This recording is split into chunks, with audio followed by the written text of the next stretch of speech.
Hey there, welcome. So, are you ready to take your English from good to great? You're in exactly the right place. Today, we're going to jump into a sentence structure that will seriously level up how you express your ideas. First up, just listen to this short conversation.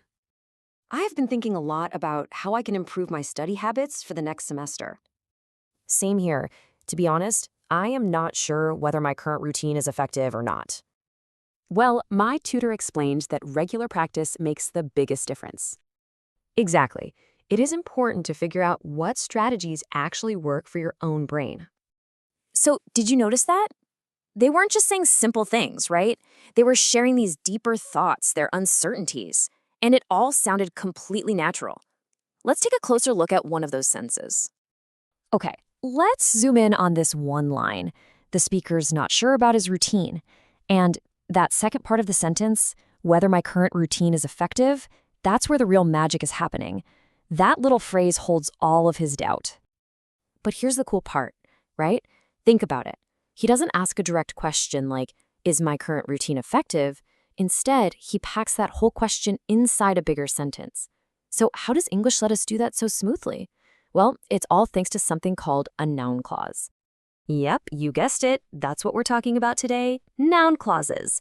Think of them as the secret ingredient for building more complex, more interesting thoughts in English. Let's get into it. Okay, so what on earth is a noun clause? Don't let the grammar term scare you. It's actually way simpler than it sounds. Basically, it's a little mini sentence. It has its own subject and verb that gets to pretend it's just a single noun inside a bigger sentence.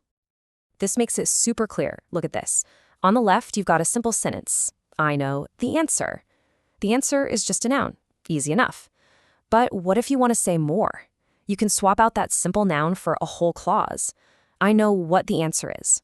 See how that works? The whole phrase, what the answer is doing the exact same job as the noun, the answer. It's just packing a bigger punch. All right, so there are a couple of main types of noun clauses. Let's start with the one you'll probably use the most. This is for talking about facts and beliefs, and these clauses usually kick off with the word that. So you're going to see these that clauses pop up after verbs where you're thinking or saying something. Verbs like, I believe that, she thinks that, we know that. It's like you're reporting a piece of information or a thought. And hey, look at this. It's right from our conversation at the beginning. So the tutor explained something. What was it?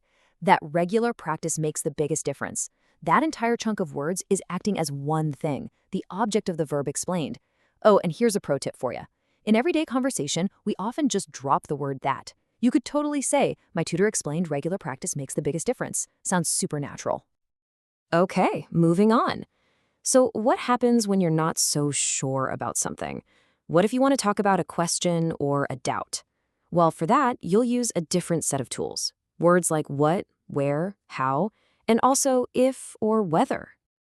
The whole idea here is to take a question and sort of tuck it inside a regular sentence.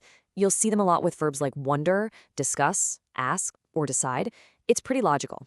You use the WH words for those big open questions, and you use if or whether when the hidden question is a simple yes or no. Let's look at an example to make this crystal clear. We need to decide, okay, decide what exactly? What skills we should focus on?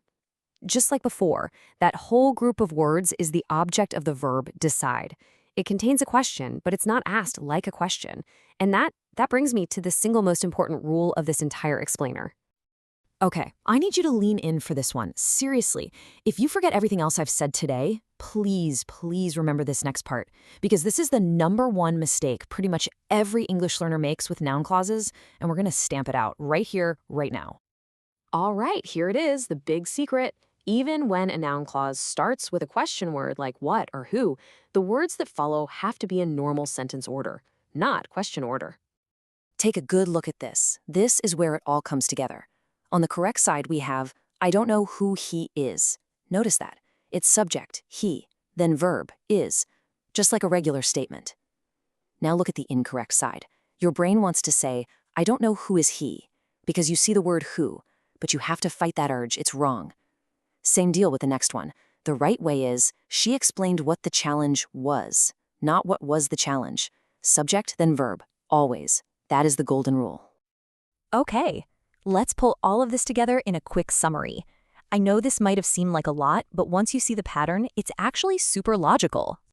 So takeaway number 1, noun clauses just act like giant nouns in your sentences. Number 2, use that clauses when you're talking about facts and what you believe. Number 3, use WH clauses and if/whether clauses when you're talking about questions and things you're not sure about. And the big one, the golden rule, always, always, always use statement word order. Subject, then verb. No exceptions. So, why did we spend all this time on a grammar rule? Absolutely not just for a test. It's because when you get the hang of noun clauses, you unlock a whole new way of speaking. You can finally stop talking in short, simple sentences and start sharing what's really going on in your head, your thoughts, your doubts, your ideas, with so much more detail. Honestly, this is one of the biggest steps you can take to sound more fluent and professional in English. Okay, so I'm going to leave you with a little challenge. Think about it right now. What's one complex thought you have about your job, your studies, your life, that you can now put into a sentence using a noun clause? Seriously, give it a shot. I think you'll be amazed at how much more you can say with this one simple tool. Thanks for hanging out with me today. Keep practicing.